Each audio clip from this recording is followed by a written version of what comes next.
Yo, SKOL Nation. What's going on, Vikings family? It's your boy here, bleeding purple, ready to talk about the one thing that's got us all losing sleep right now. Our cornerback room is hurting bad, and today we just got punched right in the gut. Asante Samuel Jr., the guy we've been dreaming about for months, just signed with the damn Steelers practice squad. I can't even believe I'm saying this. We had him in for a visit, we were in the mix, and Pittsburgh swoops in and steals him. Come on, man. We're sitting here at 4-5, fighting for our playoff lives, secondary getting torched week after week. Jeff Okudah just hit IR with that concussion, and the one big swing we take in free agency goes to our enemy. Samuel was coming off spinal fusion surgery, but he's cleared now. Only 26 years old, proven playmaker with the Chargers. This one stings worse than that Ravens loss last week. Tell me in the comments, are you as pissed as I am right now? But hold up, drop your rage below. Did we overrate Samuel, or was this a massive Kwesi miss? Let's dive into this nightmare together. Alright, breathe. The Vikings didn't just sit on their hands today. We signed Shamar Bartholomew to the practice squad. Yeah, I know, it's not the splash we wanted, but let's talk about who this kid is. 25 years old, undrafted out of Georgia Southern last year, started with the Jets, ended up playing 5 games for the Panthers in 2024. On just 17 defensive snaps, he had 3 tackles and 2 passes defended. That's actually pretty solid efficiency when you break it down. Dude's got good size, good speed, and he's young enough to develop in Flores' system. It's not Asante Samuel, but it's a body, it's depth, and right now we need anything we can get.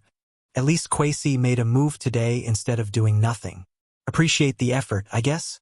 The free agent cornerback market in November is basically the clearance rack at this point. If a guy was really good and healthy, he's already on a team. That's the harsh reality. Samuel was the exception because of that spinal fusion surgery that kept him out all offseason. Everybody else out there? Either washed, injured, or not good enough to stick anywhere else. We're halfway through the season. Teams have already picked the litter clean. This is why mid-season additions rarely move the needle. The talent just isn't there anymore. But our secondary is so thin right now that even practice squad guys are looking like potential starters. It's scary, fam. Let's talk about the biggest name still out there, Stephon Gilmore. Yeah, our Stephon Gilmore from last year. The former Defensive Player of the Year is still sitting at home, waiting for the right situation. He said this summer he wants to play, but only for a contender late in the year. At 35 years old, he's not the shutdown corner he once was. His PFF coverage grade last year with us was 59.2, third lowest of his career. But he had 9 pass breakups and he knows Brian Flores' system inside and out. We're 4-5, not exactly a contender right now, but if we string a couple wins together, why not bring him back? Familiarity matters. Would you take Gilmore back right now? Smash that like if yes. Another injury risk name floating around, Emmanuel Mosley. 29 years old, started his career balling out with the 49ers, had 4 picks before tearing his ACL in 2022. Then went to Detroit, tore the other ACL in 2023, and a pec injury limited him this year. When healthy, he's really good, 162 tackles in San Francisco, sticky in coverage. But man, that's 2 ACLs. This would be another Jeff Okudah swing. We already took that gamble and Okudah just landed on IR. Are we really doing this again? High upside, high risk, classic Vikings move. Some other veteran options still available, Tony Brown and Trey Herndon. Tony Brown's 30. Been on like 5 teams since 2018 Packers, Bengals, Colts, Browns. He's mainly special teams at this point but has starting experience. Trey Herndon spent 6 years in Jacksonville, solid depth guy, played 1 game for the Saints this year before getting cut by Buffalo in camp. These are pure depth pieces, not difference makers. If we're signing these guys to the active roster, we're in emergency mode. At this point, we're talking about bringing back former Vikings. Duke Shelley, Cam Dantzler, Andrew Booth Jr. all still available. But let's be real. There were reasons we cut or traded every single one of them. Shelley couldn't stay healthy. Dantzler fell off hard.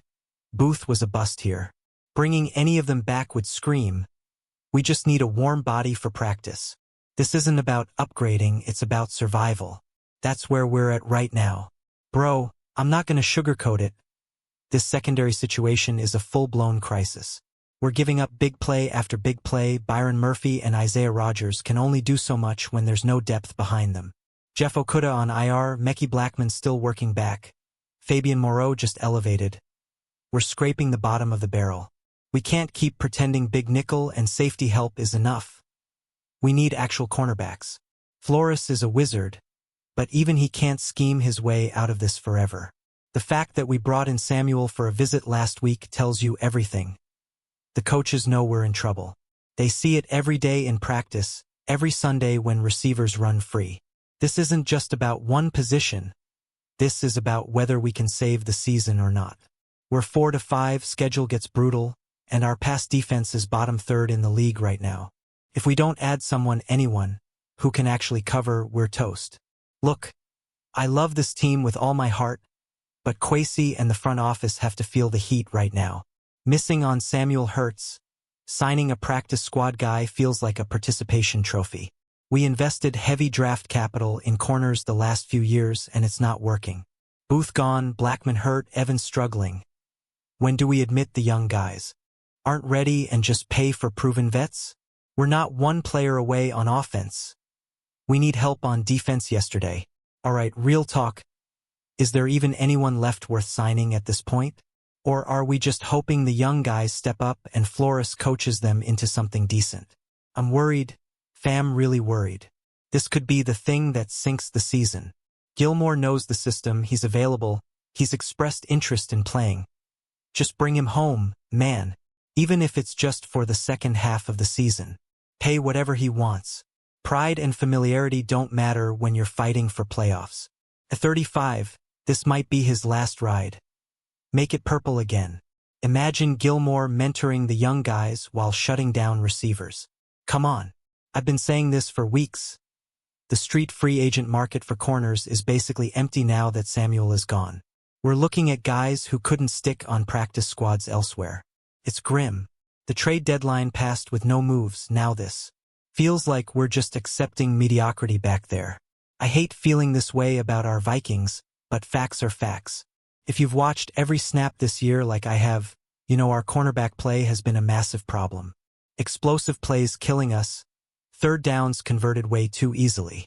We're top 10 in pressure rate but bottom 10 in completion percentage allowed. That tells you everything.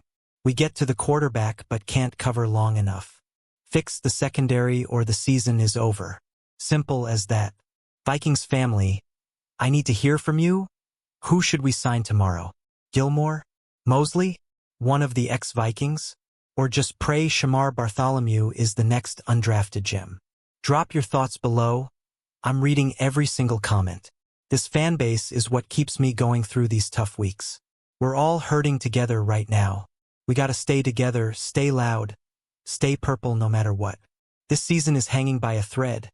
But damn it, we're Vikings fans. We've been through worse. We'll fight through this secondary mess, we'll get healthy, we'll make a run. I still believe. Kind of. SKOL forever. Baby. Alright, that's gonna do it for this emergency Vikings news breakdown. Samuel to the Steelers hurts bad. But we're still in this fight. If you're as passionate as I am, smash that like button right now, subscribe and hit the bell so you never miss an update, and drop a comment with your thoughts. I read them all. Share this with every Vikings fan you know. Let's grow this family bigger than ever. SKOL Nation. We'll be back soon with more. Stay strong out there. SKOL.